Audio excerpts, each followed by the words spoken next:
നമസ്കാരം. Tirurangadi today news അപ്ഡേറ്റ്സിലേക്ക് സ്വാഗതം. സ്വർണ്ണ സമ്പാദ്യം ഇനി തൂബയ്ക്കൊപ്പം 40ാം വാർഷികാഘോഷത്തോടനുബന്ധിച്ച് നഞ്ചിപ്പിക്കുന്ന ഗോൾഡൻ സ്കീമുകൾ. മാസ നിക്ഷേപ പദ്ധതി മുതൽ പ്രത്യേക മംഗല്യാൻ സ്കീമിലൂടെ പണിക്കൂലിയില്ലാതെയും പണിക്കൂലിയിൽ കിഴിവുകളോടെയും രജിസ്റ്റർ ചെയ്യാനും കൂടുതൽ അറിയാനും 9084 നിങ്ങളുടെ ഇഷ്ട സ്വർണ്ണമണിയാം ഇഷ്ടം പോലെ.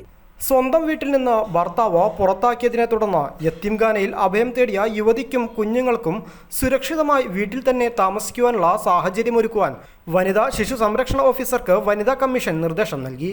ഭാര്യയും ഭർത്താവും ചേർന്ന് വായ്പയെടുത്ത് നിർമ്മിച്ച വീട്ടിൽ നിന്നാണ് ഭർത്താവ് ഭാര്യയെയും കുഞ്ഞുങ്ങളെയും ഇറക്കിവിട്ടത്. സ്വന്തം വീട്ടിൽ താമസിക്കുവാൻ അവർക്ക് എല്ലാ അവകാശങ്ങളുണ്ടെന്നും അതിന് പൂർണ്ണമായ സംരക്ഷണം നൽകുമെന്നും വനിതാ കമ്മീഷൻ അധ്യക്ഷ പി സതീദേവി പറഞ്ഞു. മലപ്പുറം കളക്ടറേറ്റ് കോൺഫറൻസ് ഹാളിൽ നടന്ന അദാലത്തിന് ശേഷം സംസാരിക്കുകയായിരുന്നു വനിതാ കമ്മീഷൻ അധ്യക്ഷ.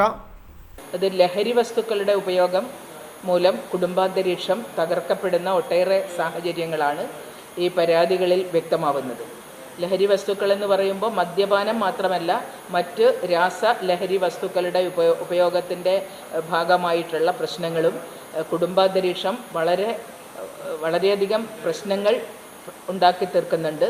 അതിലൂടെ കുട്ടികളുടെ ദുരവസ്ഥയാണ്, കുട്ടികളുടെ ജീവിതം, കുട്ടികളുടെ വിദ്യാഭ്യാസമടക്കം വളരെയേറെ തകരാറിലായി പോകുന്ന സാഹചര്യം ദൃശ്യമാണ്.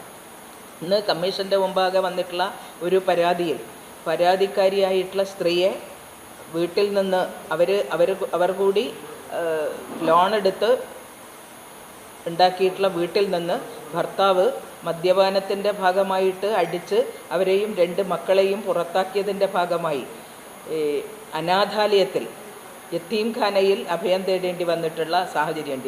യത്തീംഖാനയിലാണ് അവരുടെ 2 കുട്ടികളെയും കൊണ്ട് അവരിന്ന് കഴിയുന്നത്.